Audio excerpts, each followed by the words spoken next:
Hi, my name is Sue. If you've looked at any of my previous videos, you can see I play the violin. And it's pretty fun. I've always enjoyed the violin. I started when I was about 4 years old, and I've just continued it my whole life. It's one of my passions. I think that playing an instrument is one of the greatest things that you can do. I will say, in my life though, I started doing weddings, playing the violin, when I was about 9 years old. So over the years, you run into what I would like to call bridezillas. And I feel like that's a harsh term, but in all honesty, that's the only way that I can describe them sometimes. And so I have a couple just really funny stories, and I thought I would share them because whenever I talk about them with other people, they're like, did that really happen? And I'm like, yeah, that really happened. Like, these people are real in the world. Now, I'm not saying that every wedding I've ever played had a bridezilla. Most of the weddings that I have experienced were really nice, and everybody just wanted to be really chill and happy and great about everything. Every once in a while you do run into people who just, the stress of a wedding clearly is getting to them.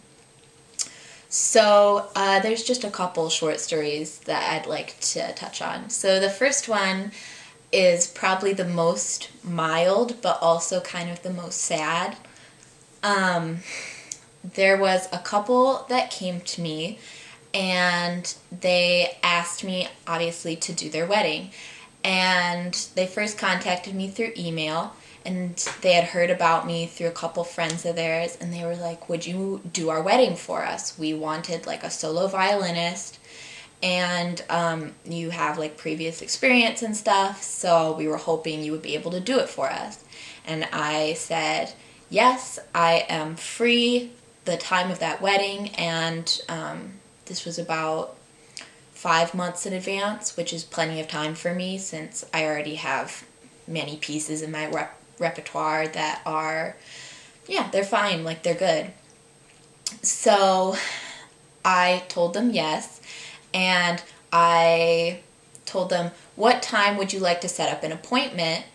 I make it a requirement to meet with the couple, both parties, beforehand, before I even like start really on the job, because so many weddings, like everybody wants different things, obviously. So it's just a good idea to get the essence of what they want in their wedding before you actually like start on the music, because you don't want to like start on the music and then realize, oh wait, they didn't want this many classical pieces, or oh wait, this is too folksy for the vibe that they're going for, I should have practiced this.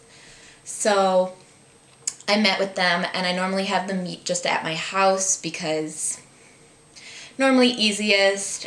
And at the time, I don't even think I had a car to drive anywhere. So they came over, and they seemed very nice. The bride, she did almost all of the talking, and I played them a couple excerpts of a couple pieces, like a wide range. I try and get a little bit of Celtic music in there, a little bit of fiddle music in there, basic classical stuff, and then classical that maybe people, it's off the beaten path, and just excerpts of just about anything. And I asked them, did you imagine any songs for walking down the aisle? Did you have any specialty songs that you wanted me to learn?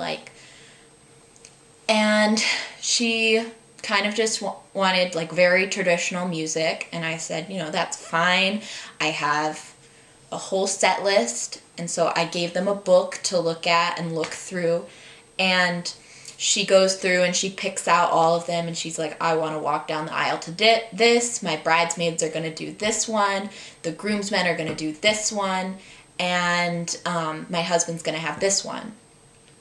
And then this one is going to be played during the candle ceremony, and on and on and on. And I noticed that her husband sitting right next to her literally just was like not talking at all. And he was kind of looking at the music, but she kind of was just like holding it up to her face and just kind of going through it like that. And so I tried to be nice. I was like, hey, are there any pieces that you would like? And I pointed, directly to him, and he's like, actually, I really love Irish music. And I was like, that's great. I have a lot of really beautiful Irish Celtic pieces that are slow and beautiful, and I would be more than happy to play something like that. And his wife just kind of turned to him, or his soon-to-be wife, sorry. He just kind of turned to him and gave him the dirtiest look. And I was just kind of like really uncomfortable. I mean, I didn't know what to do, because what do you do in a situation like that? And so all of a sudden he got really quiet again, and I was like, okay, all right, well, I'll practice some Celtic pieces, and then I normally have another session with the couple like midway in between their wedding and the first session, so that way I can practice a bunch of pieces, and then we still have time if they want to add another one, or if they've decided to take it in a different direction, because that happens a lot with weddings. And so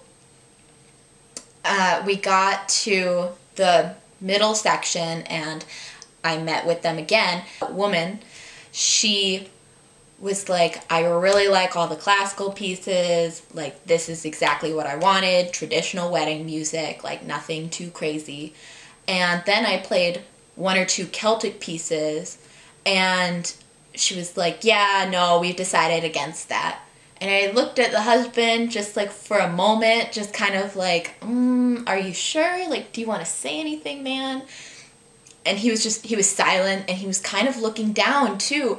And I was like, oh, this poor guy. Like, I get that a lot of times, brides dream of this day. They have this whole plan for their wedding. And I feel like sometimes grooms get really left out of it, or at least that's what I've seen plenty of times. But this one was probably the most like extreme case. And she just clearly was like, I don't want anything else. This is only my stuff. And I understand that this is a huge day for the bride, but I also feel like it's a huge day for the groom. Like, he's also getting married, and maybe he doesn't have like the hair updo and the beautiful dress, but it's just as emotionally important for him, definitely. And so I just kind of let it go. I'm like, I was just kind of like, this is none of my business. You run the wedding however you want to run it. So we get to the day of the wedding, and I'm setting up and everything, and, it all goes well. I start out playing, just for the reception, and then we get into the ceremony. Everything's great. Everything's perfect. And then at the very end, they still wanted me to play just outro music as the guests are leaving. So, they didn't really go over anything specific with me. They're just like, play some music.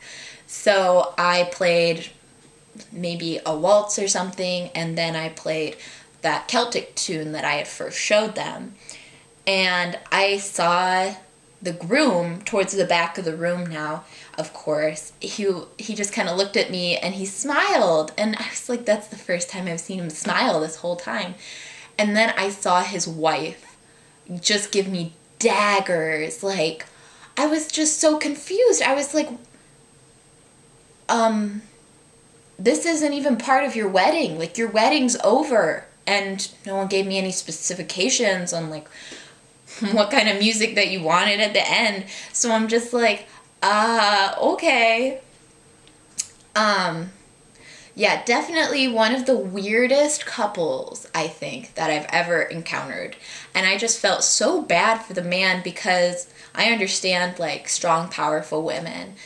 But that just felt controlling and just kind of, I felt bad for him. I'm like, this is your day too.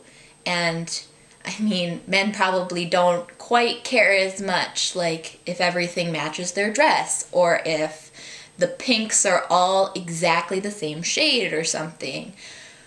But he clearly did have things that he wanted, and it sounded like she just didn't let him do anything. So definitely one of the more just sad representations of a couple.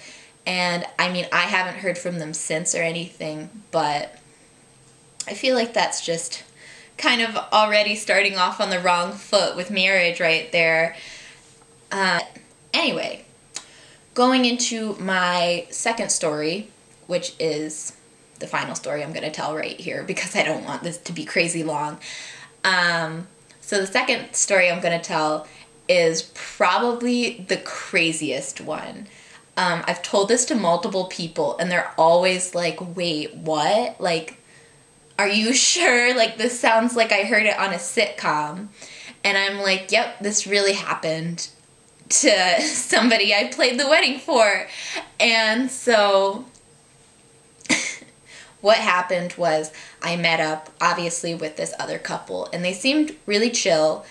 This was a second marriage for both of them, so they both had kids already from their previous marriages.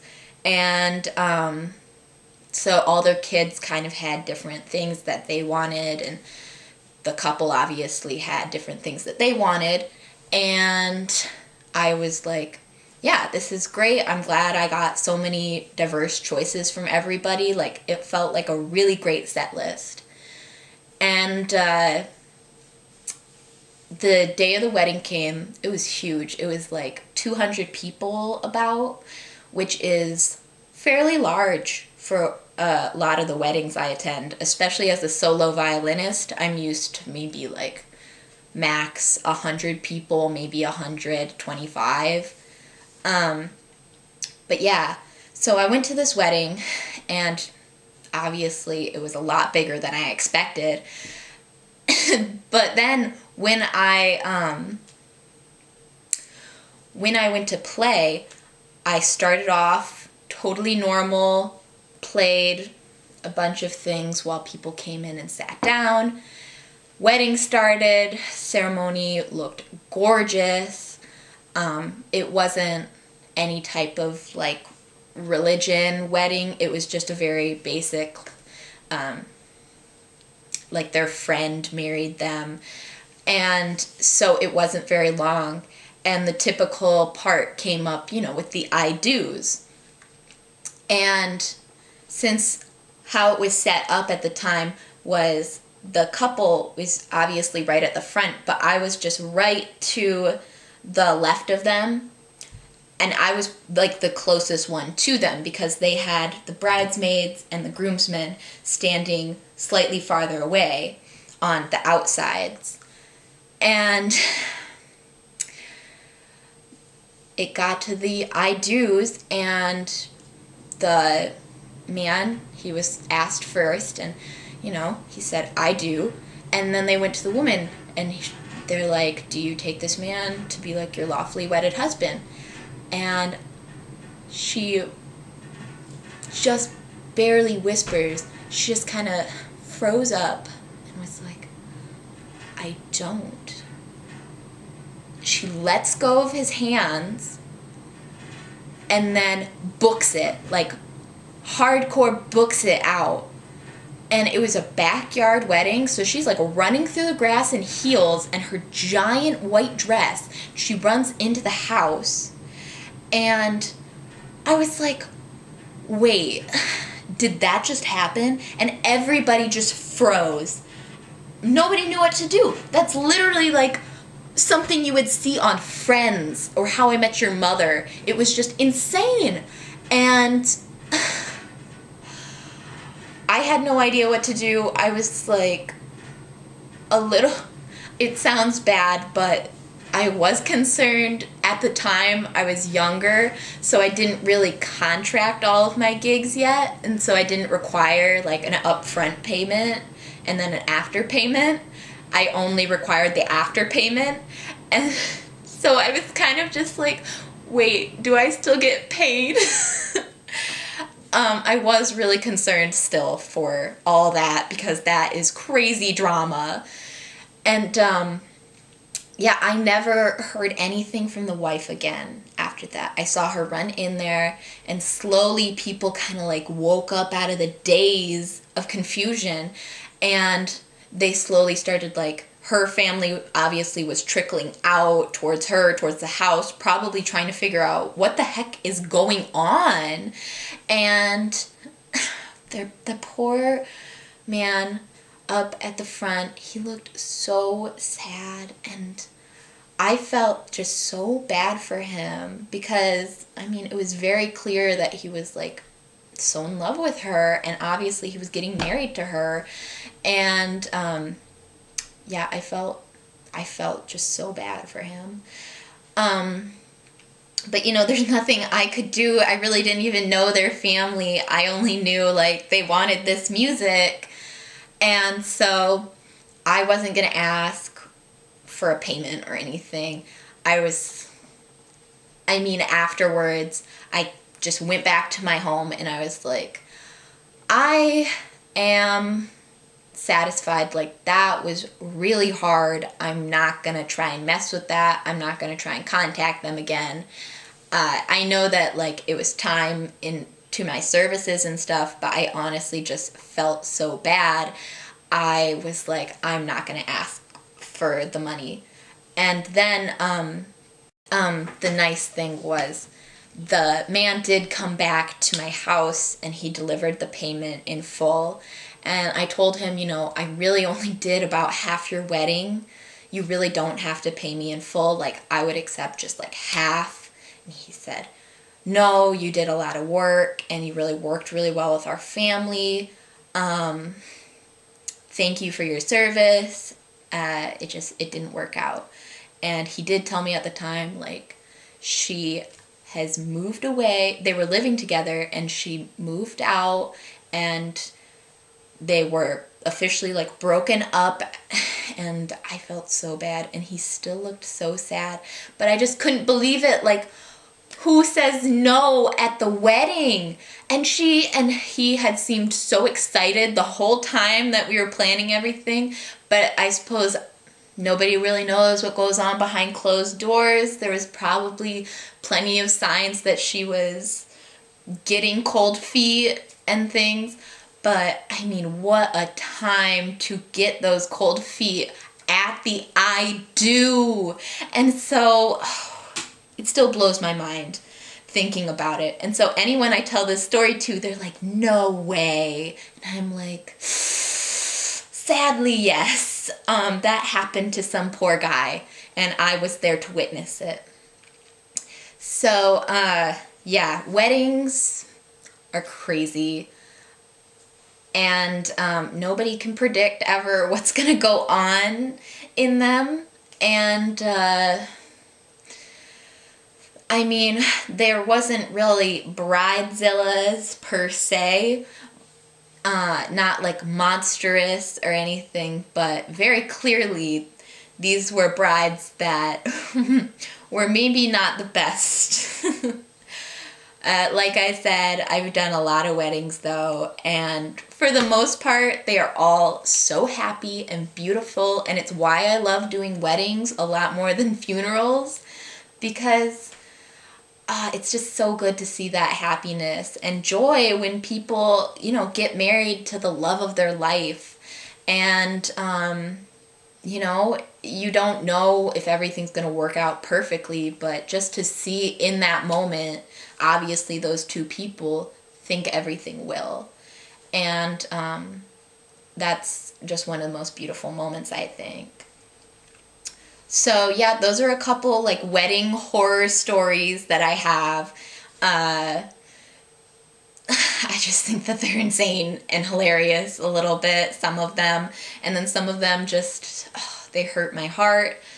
So I've got plenty other stories though, and I'll probably share them because why not? I should just put myself out there on the internet because everybody else does. Yeah, so my name is Sue. I play the violin, and I happen across just really weird stories in my life. And that's just how it goes. Yeah, so I hope y'all have a great day. Bye.